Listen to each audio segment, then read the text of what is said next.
If you want spider silk from goats, you tweak the genome.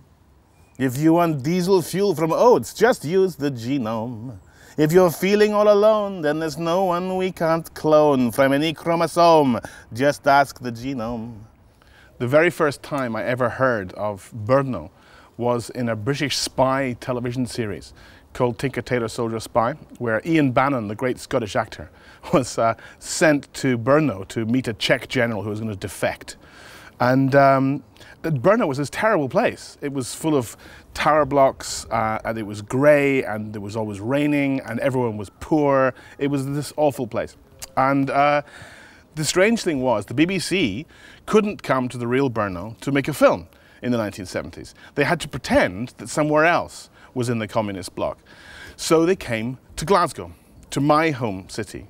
And it's made me think, coming to the real Brno now, about what we think about other places, the imaginary versions of other places that we carry in our minds, and even more importantly, the imaginary versions we carry in our minds of our own place.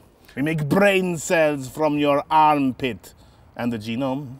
If you're sick, we'll make you fit, we'll use the genome. We'll insert those nanobots and we'll end up with God knows what. Don't put up with what you've got, call in the genome. The second time I ever heard of Brno was when I was a teenager at school studying science. Well, I wasn't very good at it. I couldn't do the maths. But the thing that impressed me was the story of Gregor Mendel, because he discovered the gene not because he had a microscope, but because he did the math. So when he was in this garden here, growing the pea plants, he realized there had to be something physical inside the peas. He didn't know what it could be, but that's the gene. It's a name for something we didn't know what it was.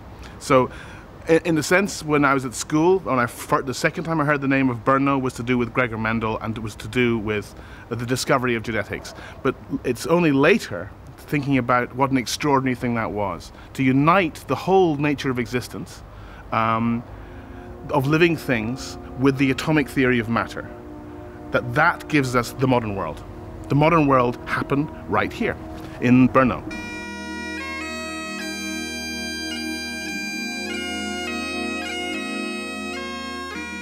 We're still looking for something to console us for dying. In the molecules of our sameness, of memory and inheritance, can we find in genomic longevity a substitute for immortality? In molecular homogeny for belonging? Can we pray to the way things really are? Can we learn how not to need God and how not to be Him as well?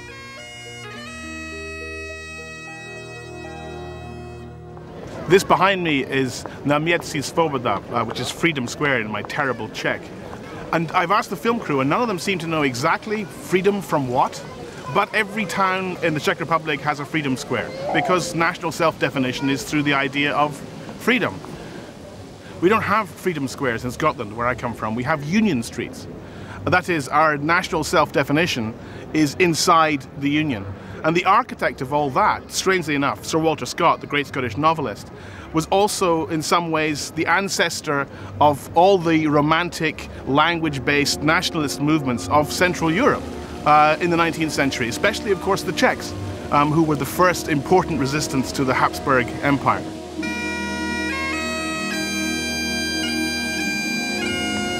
Dear Scotland, what the hell do you think you're playing at? Have you entirely taken leave of your senses?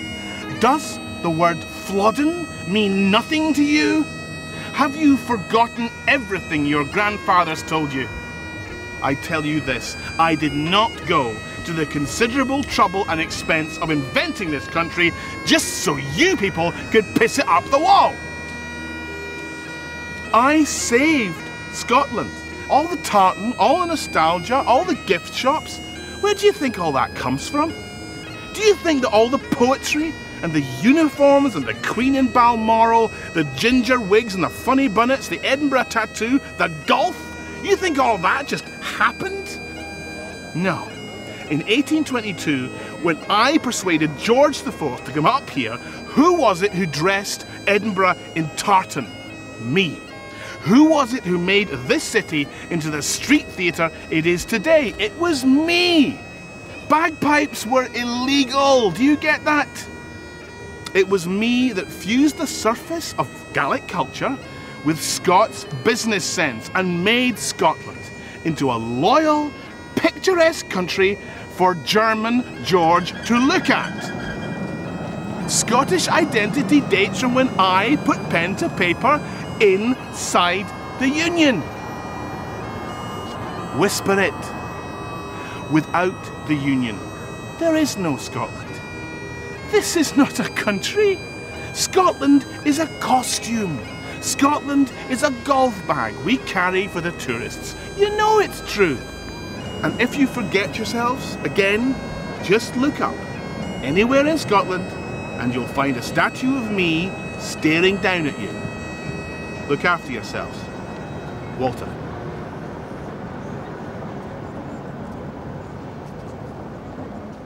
Kilts are kind of costumes, really, and I've never owned one because partly they have to really fit. You know, if yours gets a little too fat, then you can't wear a kilt. It's just no use. You can't do it. Strangely, though everyone thinks of it as being Scottish, it's kind of a British invention. There were never distinctive clan tartans before the 19th century, and really, it's one of those traditions that was invented inside the Union. And there's nothing fundamentally wrong with them. It's just that it doesn't add anything to my sense of self to wear a kilt or to eat shortbread or do any of the other things that I'm supposed to do because I'm Scottish. There are lots of things which are supposed to be Scottish which aren't Scottish at all, like haggis is French for a start. Whiskey was not drunk until the 19th century by respectable people. Whiskey was a drink of the poor that was made illegally. All those distilleries with all those ancient names and ancient labels, they're all modern. It's invented tradition. It's not what it pretends to be. All the birds and all the bees have all got genomes. Every virulent disease has got a genome. We all had the same ancestor who was such a wise investor in the chemical congester of the genome.